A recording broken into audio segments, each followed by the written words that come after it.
बिस्मिल्लाहिर्रहमानिर्रहीम। अस्सलाम वालेकुम बच्चों, कैसे हैं आप सब लोग? बच्चों, आपके इम्तिहान बिल्कुल करीब आ गए। हमने अपना सिलेबस ख़त्म कर लिया है और अब हम क्या कर रहे हैं? रेपिटेशन। क्या कर रहे हैं? जैसे कि मैंने पिछले लेक्चर में आपसे बात की थी कि रिटेंशन के लिए इल्म को पढ़ लेना।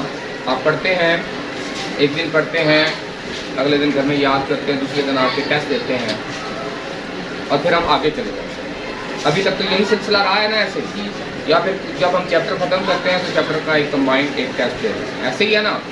लेकिन जब हम नेक्स्ट चैप्टर में जाते हैं तो पिछला चैप्टर फिर रह जाता है, ऐसे ही। इसी तरह हम आगे ट्रैवल करते जाते हैं और अपने सिलेबस को ख़त्म करते हैं। उसके बाद जो सिलसिला शुरू होता है बेटा, वो रेपिटेशन का शुरू होता है। हम दोबारा रीकैप करते हैं, हम दोबारा, क्योंकि जब भी आप कोई चीज़ पढ़ते हैं तो जो टाइम गुजरता रहता है तो उसकी रिटेंशन कम होती जाती है। अगर आप उसको बार बार रिपीट नहीं करेंगे तो बहुत सारे कॉन्सेप्ट्स आपके जहन से ख़त्म होना शुरू हो जाते हैं, निकलना शुरू हो जाते हैं। तो तालीम के लिए बार बार रेपिटेशन ज़रूरी है, बार बार याद दहानी ज़रूरी है। जब तक आप रिकैप करते रहेंगे तो वो चीज़ें आहिस्ता आहिस्ता आपकी परमानेंट मेमोरी का हिस्सा बनेंगी, परमानेंट याददाश्त का हिस्सा बन जाएंगी। जब आपके कॉन्सेप्ट क्लियर होते जाएंगे तो आपकी मेमोरी का परमानेंट हिस्सा। सो रेपिटेशन ज़रूरी है। उसके बाद बेटा ये है कि अभी तक जो आप करते रहे, ज़्यादा से ज़्यादा आपने एक चैप्टर का टेस्ट किया, ऐसे ही है ना। लेकिन इम्तिहान क्या होगा? आपकी पूरी बुक से होगा, तमाम चैप्टर्स होंगे। तो आप अब कैपेबिलिटी पैदा करें, जो बाकी दिन आपके रह गए हैं, कि आप बार बार रिपीट करें और 1, 2, 3 और इसी तरह चलते चलते एक दिन में पूरी बुक को ख़त्म करने की प्रैक्टिस भी करें। क्योंकि ज़्यादा से ज़्यादा अगर आपके एक पेपर और दूसरे पेपर में छुट्टी हुई तो एक आध होगी, समटाइम्स वो भी नहीं होती, समटाइम्स वो भी नहीं होती। तो इससे पहले कि आपके इम्तिहानात शुरू हों, आपने अपने तमाम सब्जेक्ट्स के तमाम कोर्सेज को रिपीट करना है गौर। ये आपके लिए ज़्यादा फ़ायदेमंद होगा, ठीक है बेटा। तो ये वो टेक्निक्स हैं जिनके लिए आपने अपने आप को इम्तिहान में तैयार करना है। तो आज से हमने जो सिलसिला रीकैप का शुरू किया है, उसमें हम जो है वो chapter 1 human organ system, chapter 1 human organ system को हम पढ़ रहे हैं। और हमने इसमें पढ़ा है कि ऑर्गन जो है, या इसको अगर हम देखें तो इसको हम एक और लिहाज से भी इस चैप्टर को देखेंगे, वो है organisation of life. Organisation of life जो आप पिछली क्लासेस में पढ़ चुके हैं, हमने लास्ट चैप्टर में भी जिक्र किया था कि अगर हम ऑर्गेनाइजेशन से देखें तो तमाम जिंदा और बेजान अशिया जो हमें नज़र आती हैं, तमाम की तमाम क्या है? मादी हैं। तमाम की तमाम क्या है? यानी मैटर से बनी। किससे बनी है? मैटर से। और हमें पता है कि मैटर का जो बुनियादी ज़र्रा है, जो अपने आप को बरकरार रख सकता है, वो है एटम। तो क्या है? तो हम वहाँ से शुरू करेंगे कि मादी अशिया एटमों से मिलकर बने। एटम जो है, जब मुख्तलिफ तरह के या एक तरह के एटम जब आपस में कीमियाई तौर पर जुड़ते हैं तो उनसे क्या बनते हैं? मालिक्यूल, ठीक है, मालिक्यूल्स। और मालिक्यूल जब आपस में जुड़ते हैं तो उनसे जिंदा चीज़ों के सेल के ऑर्गेनेलिज बन जाते हैं। जैसे मालिक्यूल्स में अगर हम देखें तो हमने पिछले लेक्चर में जैसे डिस्कस किया था कि जानदारों के अंदर 4 तरह के मैक्रो मालिक्यूल्स पाए जाते हैं, बड़े, यानी वो बड़े मालिक्यूल जो ज़्यादातर जानदारों के जिस्म का हिस्सा होते हैं। उनमें कार्बोहाइड्रेट्स हैं, प्रोटीन्स हैं, फैट्स हैं और लिपिड्स हैं, और डीएनए है। फैट्स और लिपिड्स के साथ साथ डीएनए और आरएनए यानी न्यूक्लिक एसिड, जेनेटिक मटेरियल। ये मेजर 4 मालिक्यूल्स हैं जिनसे तमाम जानदार अजसाम बनते हैं, ठीक है बेटा। अब ये मालिक्यूल्स आपस में जब जुड़ते हैं तो इनकी वजह से ऑर्गेनेलिज बनती हैं, सेल की ऑर्गेनेलिज बनती हैं। जैसे माइटोकॉन्ड्रिया है, सेल मेम्ब्रेन है, साइटोप्लाज्म है, न्यूक्लियस है, ठीक है। इसके अलावा क्लोरोप्लास्ट है, वैक्यूल्स हैं, एंडोप्लाज्मिक रेटिकुलम, ठीक है, गोल्जी बॉडीज। ये सेल के ऑर्गेनेलिज बनाते हैं। मालिक्यूल्स मिलकर क्या बनाते हैं? Cell organelles. और मुख्तलिफ किस्म के सेल ऑर्गेनेलिज जब आपस में जुड़ जाते हैं और मिलकर काम करते हैं तो उससे पूरा एक सेल बनता है, पूरा सेल बनता है। और हमने लास्ट चैप्टर में, लास्ट डिस्कशन में, लास्ट लेक्चर में हमने डिस्कस किया था कि सेल से लाइफ शुरू होती है। इससे पहले जो भी हमने ऑर्गेनाइजेशन पढ़ी है वो नॉन लिविंग की है। तो किसकी है? नॉन लिविंग की। सेल जो है वो बेसिक यूनिट है स्ट्रक्चर का भी और फंक्शन का भी, लाइफ का। यानी कोई भी जिंदा चीज़ जो है वो सेल के बगैर नहीं है। सेल से बाहर जितनी भी चीज़ें हैं वो बेजान है। सेल से बाहर जितनी भी चीज़ें हैं वो बेजान है। इससे लोअर ऑर्गेनाइजेशन लेवल की जितनी भी चीज़ें हैं वो बेजान है। इवन वायरस अगर आप देखें तो वायरस बेजान और जानदार अशिया के दरमियान में कंसीडर होता है। वो भी पूरा जानदार नहीं है। क्यों नहीं है? क्योंकि वायरस की बॉडी जो है वो सेल पर मुश्तमिल नहीं है, और साइंस हर उस चीज़ को बेजान समझती है जिसकी बॉडी सेलुलर लेवल तक ऑर्गेनाइज ना हो जाए। यानी हम लाइफ को कहाँ से कंसिडर करते हैं? सेल से। इसीलिए हम सेल की डेफिनेशन क्या करते हैं कि cell is the basic structural and functional unit of life. जब तक कोई ऑब्जेक्ट सेल लेवल पर ऑर्गेनाइज नहीं होता हम उसको जिंदा नहीं कह सकते। बात समझ आ गई है? सो लाइफ कहाँ से शुरू होती है? सेल से। बहुत सारे जानदार ऐसे हैं जो यूनिसेलुलर हैं, उनके जिस्म सिर्फ एक ही सेल पे मौजूद है। मसलन बैक्टीरिया है ना, अमीबा, क्लेमेडोमोनास, और बहुत सारी फंजाइज भी ऐसी हैं जैसे यीस्ट। तो ये यूनिसेलुलर ऑर्गेनिज्म हैं। कौन से हैं? इनके जिस्म एक ही सेल पर मुश्तमिल है। फिर ऑर्गेनाइजेशन लेवल बढ़ी और सेल्स आपस में जुड़ना शुरू हो गए। सेल्स आपस में जुड़ना शुरू, लेकिन शुरू में ये सेल्स लूजली जुड़े हुए थे। क्या थे? लूजली जुड़े हुए थे और थोड़ा बहुत एक दूसरे का काम कर देते थे। ऐसे सेल्स के ग्रुप को कॉलोनी कहते हैं। क्या कहते हैं? कॉलोनी कहते हैं। लेकिन इससे आगे लाइफ बढ़ी और लाइफ जो है वो मल्टी सेलुलर लेवल पे चली। कहाँ पे चलेगी? मल्टी सेलुलर लेवल पे, कि एक जानदार जो है वो कई सेल्स पर मुश्तमिल होता है। एक जानदार जो है वो कई सेल्स पर मुश्तमिल। अब ये जो सेल्स थे इन्होंने कोऑर्डिनेट करना शुरू किया, तकसीम कार शुरू की। कुछ ने कहा कि हम जो है वो सर्कुलेशन का काम करेंगे, कुछ ने कहा रेस्पिरेशन का काम करेंगे, कुछ ने कहा हम खुराक बनाने का काम करेंगे, कुछ ने कहा हम डाइजेशन का काम करेंगे। तो इनके ग्रुप बनना शुरू हुए। इनके तो वो जो एक तरह के सेल जो मिलकर कोई एक खास काम करते हैं उस ग्रुप को कहते हैं टिश्यू। उसको क्या कहते हैं? टिश्यू। ये बेटा हमने पिछले प्रेजेंटेशन में जिक्र किया था, थोड़ा सा रिकैप करवा रहा हूँ कि सेल्स मिलकर क्या बनाते हैं? टिश्यूज। टिश्यूज मिलकर क्या बनाते हैं? ऑर्गन मिलकर क्या बनाते हैं? Organ system. और ये जो चैप्टर 1 है ह्यूमन ऑर्गन सिस्टम, इसके अंदर 2 तरह के सिस्टम हैं। हमने कितने तरह के सिस्टम पढ़े हैं? 2 तरह के। नंबर 1 हमने पढ़ा है नर्वस सिस्टम। इसकी बेटा इसका नर्वस सिस्टम का भी व्लॉग पड़ा हुआ है। कहाँ पढ़ा? नेट पे, यूट्यूब पे पड़ा हुआ है। ये भी आपने वहां से देख लेना है। और सेकंड जो हमने इस चैप्टर में पढ़ा था वो था बेटा एक्सक्रीटरी सिस्टम। क्या था? ये 2 सिस्टम जो है वो हमने इस चैप्टर में पढ़े थे ह्यूमन ऑर्गन सिस्टम के अंदर, nervous system and excretory system. थोड़ा सा नर्वस सिस्टम को हम देख लेते हैं, रिकैप करते हैं। बेटा नर्वस सिस्टम जो है वो एक ऐसा सिस्टम है, पहले तो इसकी डेफिनेशन होनी चाहिए कि इसको हम डिफाइन क्या करेंगे। हमारे जिस्म में नर्वस सिस्टम कहते किसको है? तो हम कहेंगे कि नर्वस सिस्टम एक ऐसा सिस्टम है जो पैगामात को जिस्म से एक जगह से दूसरी जगह पे लेके जाता है। पैगामात को एक जगह से दूसरी जगह पे लेके जाता है और जिस्म के मुख्तलिफ अफ़आल के दरमियान कोऑर्डिनेशन डेवलप करता है। 2 काम है, पैगाम को एक जगह से दूसरी जगह लेके जाना और मुख्तलिफ जो जिस्म के अफ़आल हैं उनके दरमियान कोऑर्डिनेशन डेवलप करना। और कोऑर्डिनेशन में मैंने आपको उसी लेक्चर में बताया था कि मैं बोल रहा हूँ और साथ में हाथ भी चला रहा हूँ, तो ये दोनों चीज़ें एक ही चीज़ में काम कर रही हैं, मिलकर काम कर रही हैं। जब हम चल रहे होते हैं तो उसमें मसल भी काम कर रहे होते हैं, आंखें भी काम कर रही होती हैं, कान भी काम कर रहे होते हैं। लेकिन जब हम चल रहे होते हैं तो ये सब चीज़ें मिलकर काम कर रही हैं। आंखें देख रही होती है रास्ता साफ है, कान सुन रहे होते हैं कहीं शोर तो नहीं आ रहा, ऐसी चीज़ें हैं ना। तो ये सारे सिस्टम जब मिलकर कोऑर्डिनेट करके करते हैं तो तब जाके हम प्रॉपर चीज़ों को, अब फर्ज करें मैंने इसको उठाना है ऐनक को, तो इसके अंदर बेटा आंखें भी इस्तेमाल हुई हैं, हाथ के मसल भी इस्तेमाल हुए हैं। तो ये सारी कोऑर्डिनेशन है। अगर ये कोऑर्डिनेशन ना हो कि वहाँ पे पड़ी है और ये पैगामात का सिलसिला ना हो तो ये मैं उठा नहीं सकता। या फर्ज करें आपने देखो होंगे अपने छोटे भाइयों के अंदर या आपके अंदर बच्चे होते हैं, तो जब वो छोटे होते हैं तो उनके अंदर इतनी कोऑर्डिनेशन नहीं होती, कोऑर्डिनेशन नहीं होती। वो चीज़ों को पकड़ने जाते हैं तो कहीं से कहीं चले जाते हैं, ऐसे ही है ना, क्योंकि उस वक्त तक कोऑर्डिनेशन डेवलप नहीं होती। आहिस्ता आहिस्ता कोऑर्डिनेशन, इसको कहते हैं कोऑर्डिनेशन। इसको क्या कहते हैं? और ये स्किल से भी बढ़ती है, क्योंकि एक बंदा है जिसका निशाना अच्छा है तो वो क्या है कि उसकी कोऑर्डिनेशन बेहतर है, उसकी कोऑर्डिनेशन बेहतर है। तो जितनी जिसकी कोऑर्डिनेशन बेहतर होगी वो उतना ही स्किलफुल होगा, अलर्ट होगा, परफेक्ट होगा। ठीक है, तो स्किल प्रैक्टिस से भी हम कोऑर्डिनेशन को बढ़ा सकते हैं। ठीक है बेटा, तो ये था नर्वस सिस्टम की डेफिनेशन कि नर्वस सिस्टम एक ऐसा सिस्टम है जो जिस्म के अंदर पैगामात को एक जगह से दूसरी जगह पे लेके जाता है और जिस्म के मुख्तलिफ अफ़आल के दरमियान, फंक्शंस के दरमियान कोऑर्डिनेशन डेवलप करता है, राब्ता का काम करता है। क्या काम करता है? रखने का काम करता है। फिर बेटा हमने इसके अंदर पढ़ा था कि नर्वस सिस्टम को हम दो पार्ट्स में यानी पीएनएस एंड सीएनएस में डिवाइड कर सकते हैं। पीएनएस और सीएनएस। पीएनएस क्या है? Peripheral nervous system. और सीएनएस क्या है?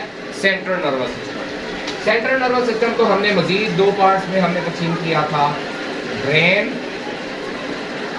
और स्पाइनल कॉर्ड। और ऐसे ही है ना बेटा, ये हमने सीएनएस में पढ़ा था कि अगर हम सेंट्रल नर्वस सिस्टम को देखें तो सेंट्रल नर्वस सिस्टम को हम मजीद दो पार्ट्स में तकसीम कर सकते हैं। Number 1 brain and number two क्या होगा? Spinal cord. ब्रेन कहाँ पे होता है? हमारे स्कल में, खोपड़ी में, क्रेनियम में।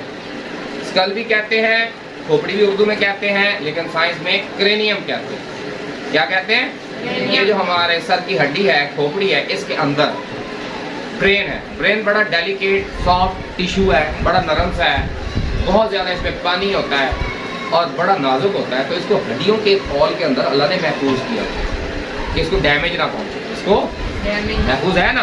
तो क्रेनियम क्या करती है? ब्रेन की प्रोटेक्शन को, ठीक है जी।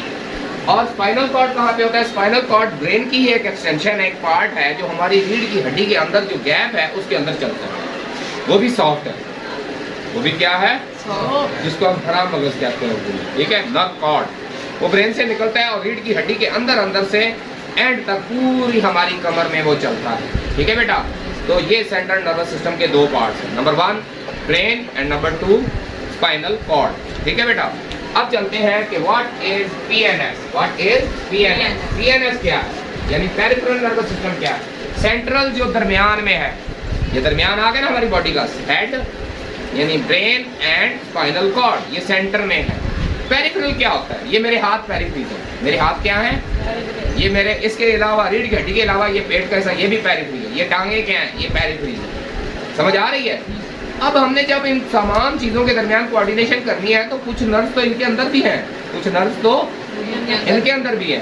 अब ये जो नेटवर्क है नर्व्स का, जो पूरे जिस्म में है, सिवाय ब्रेन और सिवाय स्पाइनल कॉर्ड के पूरे जिस्म में नर्व्स का एक नेटवर्क है। नर्व्स का एक नेटवर्क है। इसीलिए तो मैं महसूस कर रहा हूँ, इसीलिए तो एहसास है मुझे गर्मी का, सर्दी का, टच का, है ना।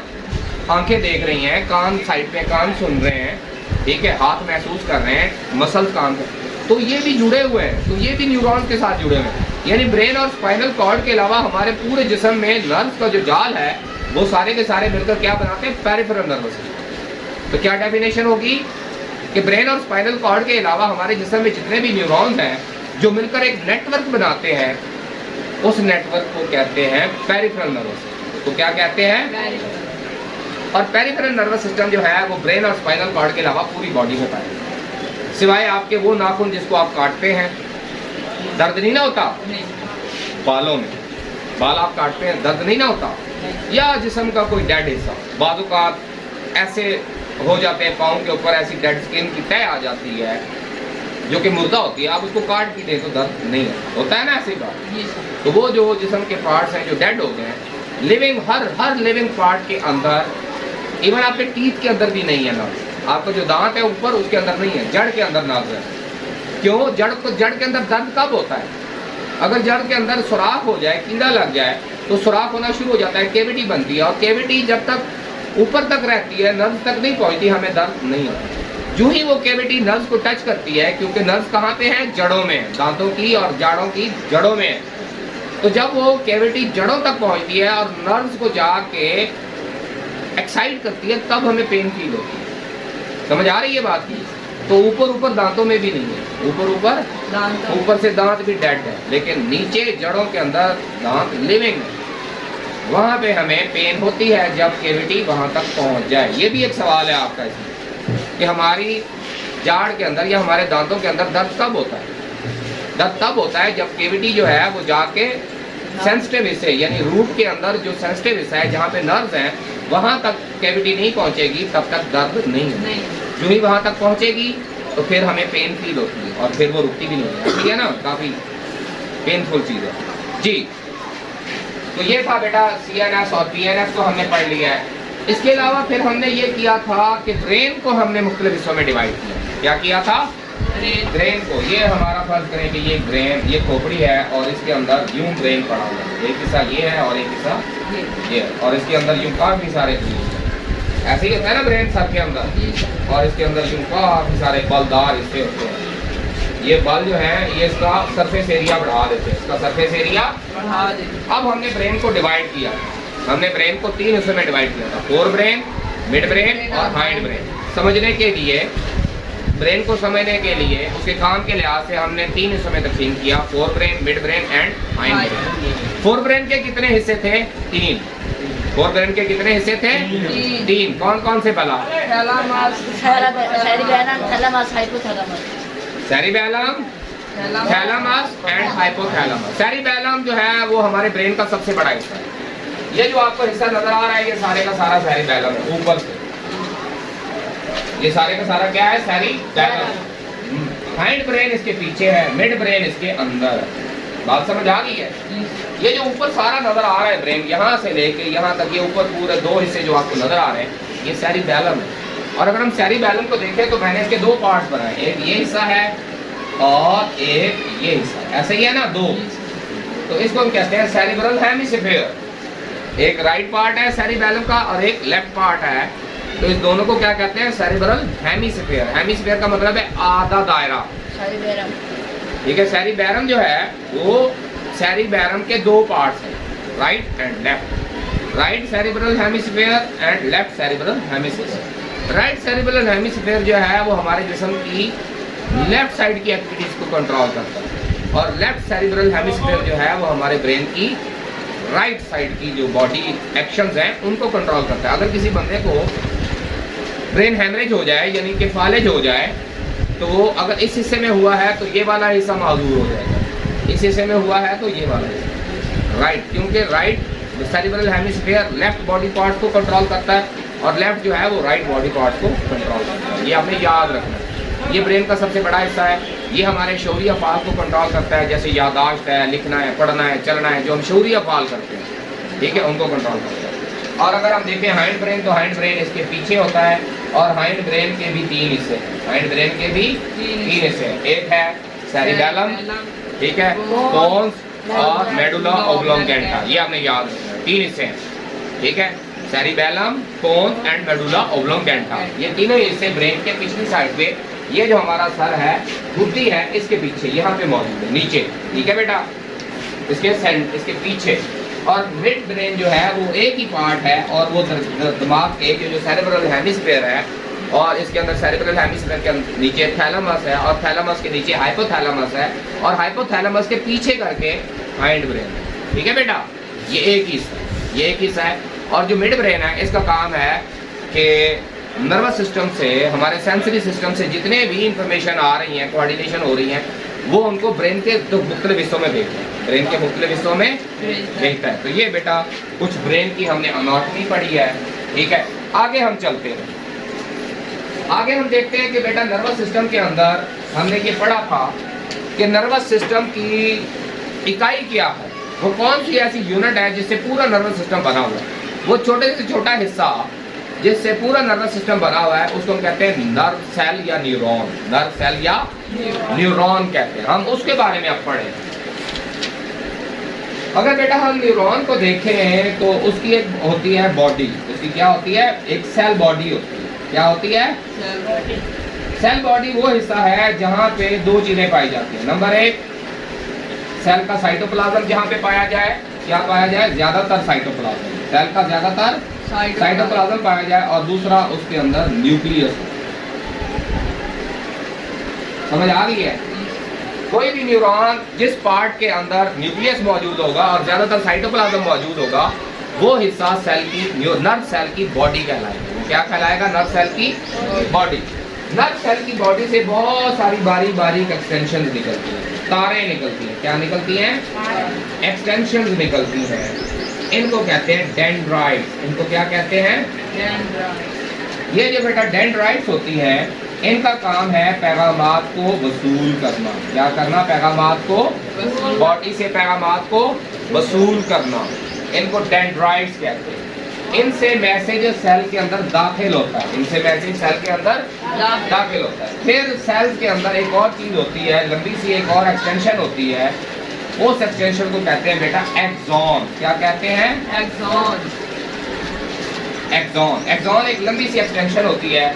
ये पैगाम डेंड्राइट से बॉडी में आते हैं और बॉडी से एक्सॉन में चले जाते हैं, बॉडी से एक्सॉन में चले जाते हैं। अब एक्सॉन एक केबल की तरह काम करती है और एक्सॉन के ऊपर बहुत सी इंसुलेशन होती है, यानी कि फैट्स होती है, खास किस्म की फैट, जैसे तारों के ऊपर प्लास्टिक चढ़ा होता है ना इंसुलेशन, इसके ऊपर भी जो है वो इंसुलेशन चढ़ी होती है, ताकि क्योंकि हमारी जो न्यूरॉन के अंदर जो सिग्नल्स हैं, जो मैसेजेस हैं, वो नर्व इम्पल्स की सूरत में चलते हैं।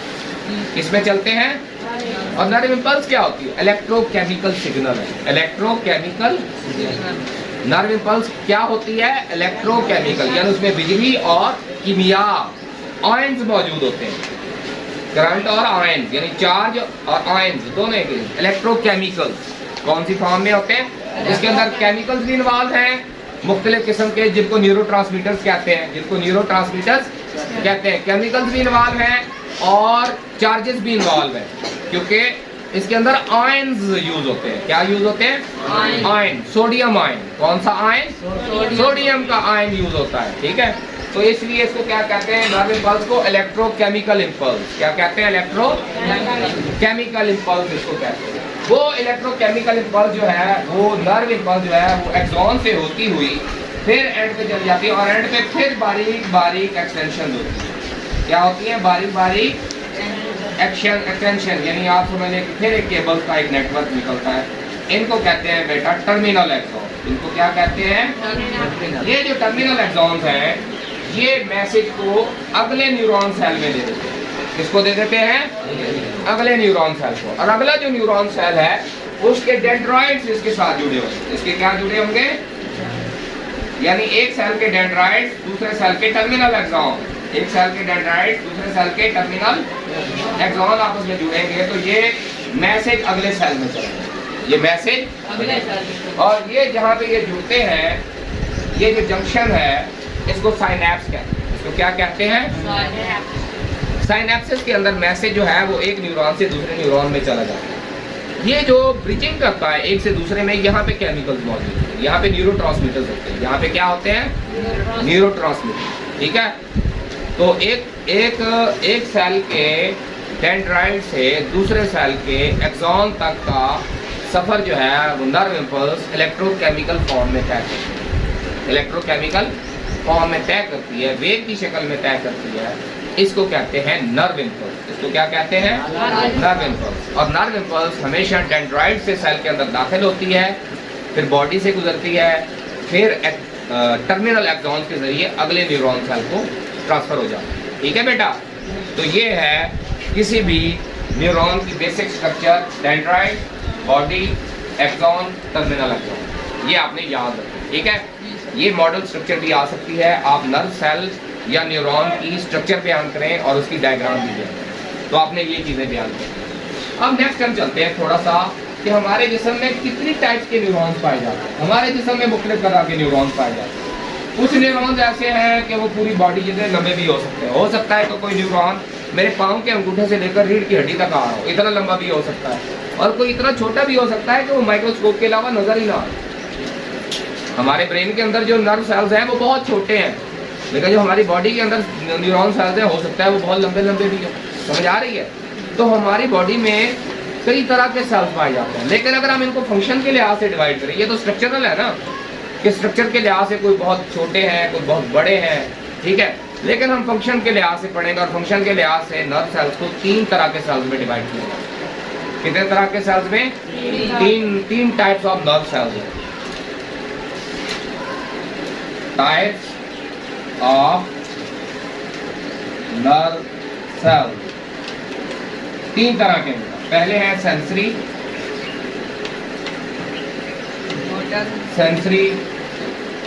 मोटर और इंटरन्यूरॉन। 3 तरह के आपने नाम याद रखे, सेंसरी न्यूरॉन, मोटर न्यूरॉन और इंटरन्यूरॉन, ठीक है बेटा। सेंसरी न्यूरॉन्स कहाँ पे होंगे? सेंस ऑर्गन्स के अंदर। मतलब मेरी जिल्द सेंस है, महसूस करती है टच को, गर्मी को, सर्दी को, तो उनके जो न्यूरॉन्स हैं वो यहाँ स्किन में मौजूद हैं। ऐसे ही है ना, पेट के, गर्मी के, सर्दी के, प्रेशर के, ठीक है, तो वो न्यूरॉन सेल्स यहीं पे होंगे, यहीं से वो महसूस करते हैं। कानों में आवाज़ को महसूस करने के लिए वहाँ भी न्यूरॉन होंगे। आँखों में उन कानों वालों को क्या कहेंगे, सेंसिटिव जो न्यूरॉन्स होते हैं उनको क्या कहते हैं, ऑडिटरी नर्व। आँखों में जो होते हैं उनको क्या कहते हैं, ऑप्टिक नर्व। ये सिस्टम तो आपने पढ़े हैं। ऑप्टिक नर्व होती है ना एंड पे केबल जो आँखों से मैसेज को ब्रेन में लेके जाती है, और कानों से जो न्यूरॉन्स का गुच्छा जो मैसेज ब्रेन में लेके जाता है उसको क्या कहते हैं, ऑडिटरी नर्व। उसको क्या कहते हैं, और जो आँखों में होते हैं उनको क्या कहते हैं, ऑप्टिक नर्व। ठीक है, जो हमारे टेस्ट बर्ड ज़बान में होते हैं उनको क्या कहते हैं, टेस्ट के न्यूरॉन। ठीक है, तो ये मुख्तलिफ किस्म के न्यूरॉन जो है वो फीलिंग पूरे ऑर्गन सिस्टम से, जितने भी हमारे सेंस ऑर्गन्स हैं उनसे ये मालूमात को कि हमारे माहौल में अगर आवाज़ है तो कानों के ज़रिए वो पैगाम ब्रेन में जाए। समझ आ रही है, रोशनी अंधेरा है, कोई पिक्चर है, कोई तस्वीर है, कोई मूवी है, उसको आप देख रहे हैं तो वो पैगाम ब्रेन में जाएगा।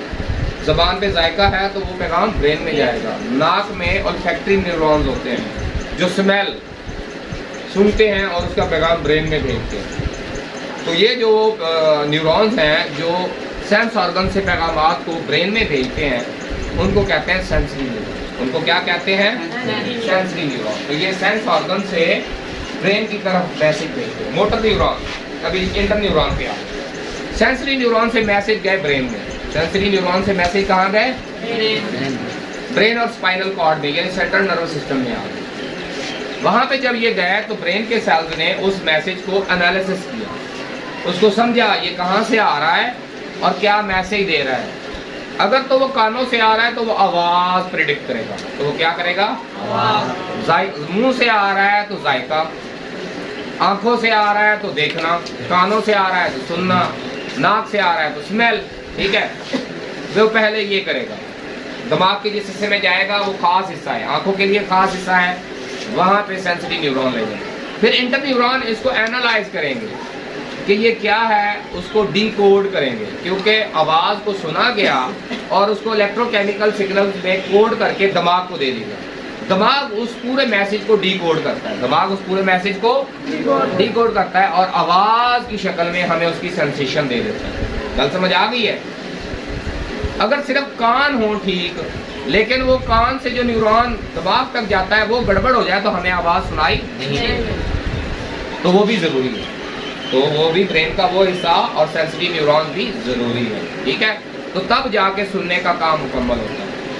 तो ऐसे न्यूरॉन जो सेंस ऑर्गन्स में हैं और वो पैगाम को ब्रेन में भेजते हैं उनको सेंसरी न्यूरॉन कहते हैं। ब्रेन के अंदर जो इंटर न्यूरॉन है वो उसके बारे में सोचते हैं, उसको डिकोड करते हैं और हमें बाहर होने वाली तब्दीलियों के बारे में बताते हैं और फैसला करते हैं। इंटर न्यूरॉन एनालाइज करते हैं, जानते हैं और फैसला करते हैं।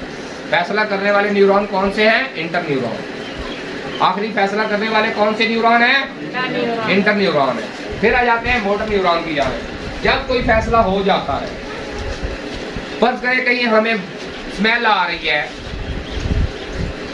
तो अगर हम उस स्मेल की तरफ जाना चाहें कि स्मेल कहाँ से आ रही है, ढूंढना चाहें कमरे में से, हमें कमरे से स्मेल आ रही है, हम उसको ढूंढना चाहें तो सेंसरी न्यूरॉन मैसेज देंगे कि कहीं स्मेल आ रही है कमरे में से। अब ब्रेन उसको एनालाइज करेगा, वो कहेगा हो सकता है कि कोई चीज़ गल सड़ रही है कमरे में, कोई चीज़ गल सड़ रही है। तो हमारा जो इंटर न्यूरॉन है वो हुक्म देंगे मसल्स को कि जाओ और ढूंढो उसको। आँखों को देंगे, मसल्स को देंगे, आंखों के जरिए ढूंढेंगे, चल के जाएंगे। तो वो पैगाम जो दिमाग से, वो कमांड जो वापस हमारे जिस्म को आती है वो मोटर न्यूरॉन के जरिए, इसके जरिए आती है। और मोटर न्यूरॉन हम जाएंगे, चलेंगे, ढूंढेंगे तो उस चीज़ को फिर हम निकालेंगे, तब जाके एक्शन पूरा होगा ना। पहला क्या है, सेंसरी न्यूरॉन ने बताया कि कमरे में स्मेल आ रही है, दिमाग ने उसको पढ़ा, उसको जांचा, फिर उसने फैसला लिया कि कमरे में लाजिम बात है कोई चीज़ गल सड़ रही है। फिर उसने मैसेज दिया मोटर न्यूरॉन के जरिए मसल्स को कि जाओ ढूंढो उसे, जाओ। और हमारी टांगें और हमारे हाथ काम करते हैं, हम वहाँ ढूंढना शुरू हो गए।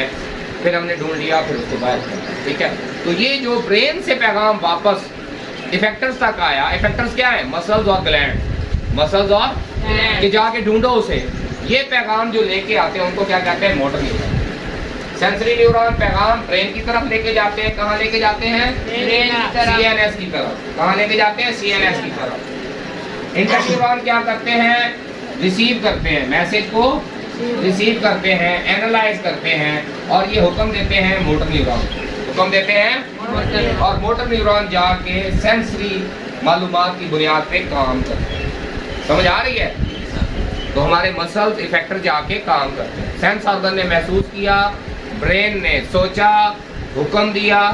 बात समझ आ रही है? सोचा भी, हुक्म भी दिया और इफेक्टर्स ने जाके मोटर न्यूरॉन के जरिए हुक्म को वसूल किया और जाके चीज को ढूंढा। पूरी तस्वीर बन गई आपके जहन में। सेंसरी न्यूरॉन क्या काम करते हैं? जो पैगामात को ब्रेन में भेजते हैं। इंटर न्यूरॉन क्या करते हैं? आने वाले पैगामात को एनालाइज करते हैं और पढ़ते हैं, डिकोड करते हैं और उनको जांचते हैं, गौर फिक्र करते हैं, एनालाइज करते हैं। फिर मोटर न्यूरॉन के जरिए एक हुक्म जाता है इफेक्टर्स को कि ये इसके मुताबिक काम करो। बात समझ आ गई है? इस पूरे सिस्टम में आपने ब्रेन के काम करने का सिस्टम भी पढ़ लिया कि हमारा ब्रेन कैसे काम करता है। हमारा ब्रेन सेंस ऑर्गन जो है वो माहौल में होने वाली तब्दीलियों को महसूस करते हैं, सेंसरी न्यूरॉन्स के जरिए उस पैगामात को ब्रेन तक पहुंचाते हैं, ब्रेन के इंटर न्यूरॉन उसको जांचते हैं और फैसला करते हैं। वो फैसला मोटर न्यूरॉन के जरिए इफेक्टर्स तक आता है और इस तरह हमारी ज़िंदगी का काम चलता है। पैगामात भी एक जगह से दूसरी जगह पे जा रहे हैं और कोऑर्डिनेशन भी डेवलप हो रही है। कोऑर्डिनेशन कैसे डेवलप हो रही है? स्मेल महसूस की गई, फिर उस स्मेल का हल भी निकाला, है ना? ये कोऑर्डिनेशन हुई ना। सेंस ऑर्गन भी यूज़ हुए, मसल भी यूज़ हुए, आंखें भी यूज़ हुई, तो ये कोऑर्डिनेशन होके पूरा एक काम हो गया। तो इस तरह हम माहौल में होने वाली तब्दीलियों के मुताबिक अपने आप को ढालते हैं। ये हर हमारी सर्वाइवल के लिए ज़रूरी है, किसी भी जानदार की सर्वाइवल के लिए ज़रूरी है, क्योंकि इन्हीं सेंसेस के वजह से, इन्हीं ब्रेन की वजह से हम खुराक तलाश करते हैं, हम मुख्तलिफ ज़िंदगी के काम करते हैं, हम दुश्मनों से बचते हैं। ऐसे ही है ना तमाम जानदार। तो ये भी ज़रूरी है कि जिन जिन जानदारों के अंदर नर्वस सिस्टम पाया जाता है वो इनसे ये काम लेते हैं। जी, ये तो था बेटा कुछ नर्वस सिस्टम के हवाले से। थोड़ा सा एक्सिडिटी सिस्टम के हवाले से हम पढ़ लेते हैं। हमारे जिस्म के अंदर भी कचरा पैदा होता है, ये मैंने आपको एक्सिडिटी सिस्टम में भी बताया था। फाजिल मादे पैदा होते हैं, अगर वो ज़्यादा देर जिस्म में रहें तो वो नुकसानदेह भी होते हैं। तो इसलिए जो फाजिल मादे होते हैं उनका निकालना ज़रूरी है।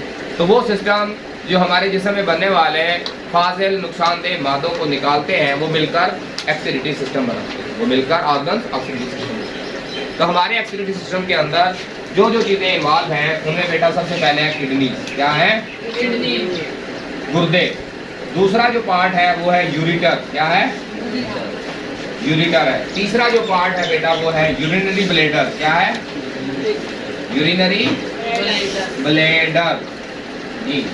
और फिर आखिरी जो पार्ट है वो है यूरिथ्रा। क्या है?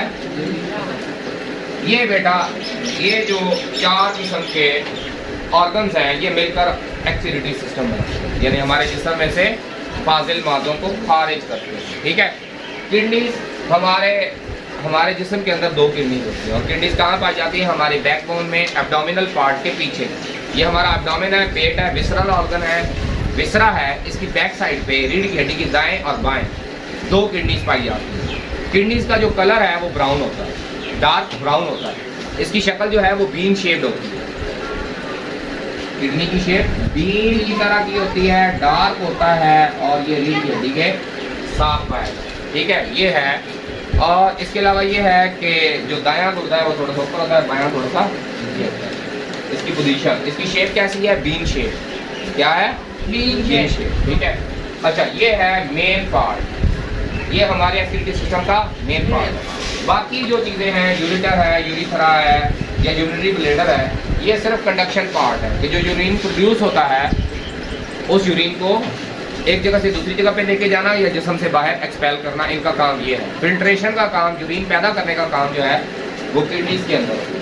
किसके अंदर होता है? और कोई भी बंदा जो है वो एक किडनी पे भी रह सकता है। अमूमन हर इंसान के अंदर दो किडनीज होती है। ठीक है? बाद लोगों में किडनी अपना काम छोड़ देती हैं, नॉर्मल काम ना कर सके, तो ऐसी कंडीशन को कहते हैं किडनी फेलियर। ऐसी कंडीशन को क्या कहते हैं? गुर्दे का फेल हो जाना। जब किसी शख्स का गुर्दा फेल हो जाता है तो उसके फिर दो ही सोल्यूशन, उसके कितने सॉल्यूशंस हैं? 2।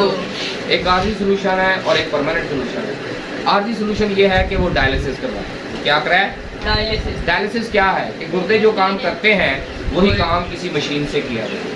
ह्यूमन ब्लड को फिल्टर किया जाए, क्योंकि गुर्दे यही करते हैं। ह्यूमन गुर्दे क्या करते हैं? हमारे खून को फिल्टर करते हैं, उसमें से जो फाजिल नुकसानदेह मादे होते हैं उनको फिल्टर करने की बजाय पेशाब की सूरत में हमारे जिस्म से निकाल देते हैं। अगर ये काम गुर्दे ना कर सकें तो ऐसी कंडीशन को कहते हैं किडनी फेल्योर, गुर्दे नाकारा हो जाना। तो ऐसी कंडीशन में फिर जो गुर्दों का काम है हम वो किसी मशीन से लेते हैं, उस मशीन को कहते हैं डायलाइजर। उस मशीन को क्या कहते हैं? डायलाइजर। तो डायलाइजर के ज़रिए तो डायलिसिस क्या हो गया कि गुर्दे अगर नाकारा हो जाए किसी शख्स के अंदर, तो गुर्दों ने जो एक्सक्रीशन का काम करना होता है वो काम अगर हम किसी मशीन से लें तो इस अमल को डायलिसिस कहते हैं। इस अमल को क्या कहते हैं? डायलिसिस। एक ये हाल है, लेकिन ये आर्जी हाल है, रिपीट करवाना पड़ता है, बार बार डायलिसिस के लिए जाना पड़ता है, कंप्लायंस नहीं है, मुश्किल है पेशेंट के लिए, ठीक है ना। इसका एक और भी हल है और वो है किडनी ट्रांसप्लांट। वो क्या है?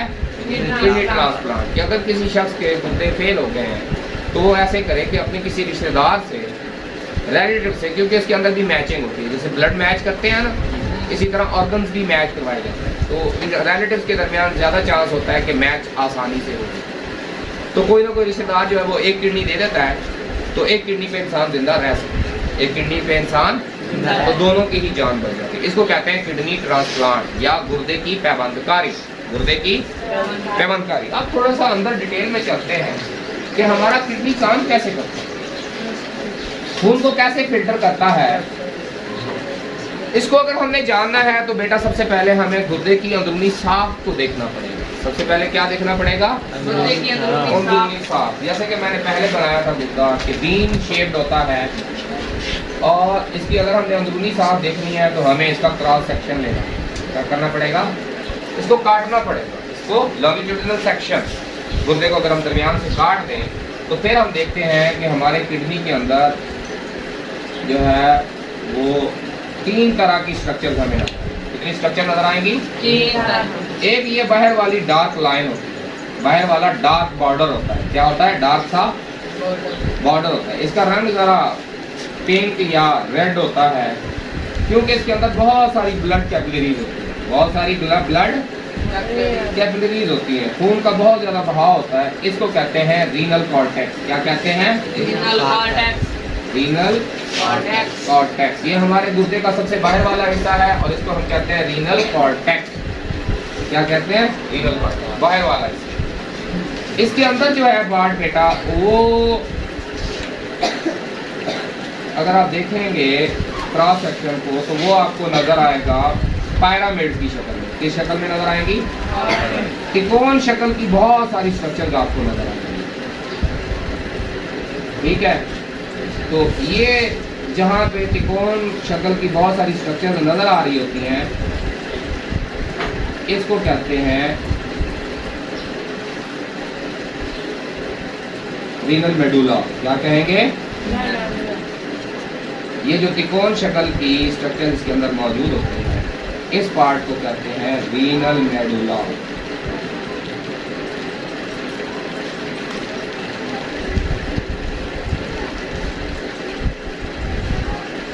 ये त्रिकोण शक्ल, पिरामिड की शक्ल, ठीक है। इसको क्या कहेंगे? Renal medulla.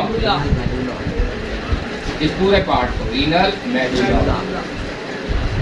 अच्छा जी, अब ये जो त्रिकोण शक्लें हैं, पिरामिड की शक्ल, इसको कहते हैं रीनल पिरामिड। इसको क्या कहते हैं? Renal pyramid. पिरामिड किसे कहते हैं? अहराम मिस्र को। अहराम मिस्र ऐसे ही है ना, फिरौन ने बनवाए हुए थे, उसी से इनको लिया गया है पिरामिड। और ये जो दरमियान में जो खाली हिस्सा बचता है इसको कहते हैं रीनल पेल्विस। क्या कहेंगे? ये खाली हिस्सा है, रीनल पेल्विस। अच्छा जी, मेडुला जो होता है ये वो जगह है जहाँ पे खून को फिल्टर किया जाता है, इसीलिए यहाँ पे खून की सप्लाई ज्यादा है और ये रेडिश कलर में, पिंक कलर में, डार्क कलर में, ठीक है। Renal cortex. रीनल कॉर्टेक्स के अलावा ये जो पार्ट है, जो रीनल मेडुला है, इसके अंदर ट्यूब्स होती हैं, ये थोड़ा सा वाइटिश है, ठीक है। और तीसरा हिस्सा ये जो खाली हिस्सा है, यहाँ पे रीनल कॉर्टेक्स और रीनल मेडुला जो है ये मिलकर यूरिन पैदा करती है। ये दोनों हिस्से मिलकर यूरिन पैदा करते हैं और उस यूरिन को रीनल पैलेस के अंदर डाल देते हैं और रीनल पैलेस से ये यूरिन यूरिथ्रा के जरिए होता होता यूरिनरी ब्लैडर में आ जाएगा। किसमें आ जाएगा? यूरिनरी ब्लैडर में दो नालियां राइट और लेफ्ट जो है किडनी से आ रही होती है, ठीक है बच्चों। और यूरिनरी ब्लैडर एक मस्कुलर थैला है जिसके अंदर यूरिन स्टोर होता है। जब ये भर जाता है तो हमें यूरिनेट करने की ख्वाहिश पैदा होती है, डिज़ायर होती है, और फिर हम यूरिथ्रा के ज़रिए इस यूरिन को जिस्म से बाहर निकाल जाते हैं और यूरिन के ज़रिए ही जितने भी फाजिल और नुकसानदेह मादे होते हैं वो भी खून से फिल्टर होकर हमारे जिस्म से निकल जाते हैं। तो ये है बेटा टोटल एक्सक्रीटरी सिस्टम, ठीक है बेटा। अगर हम बेटा गुर्दे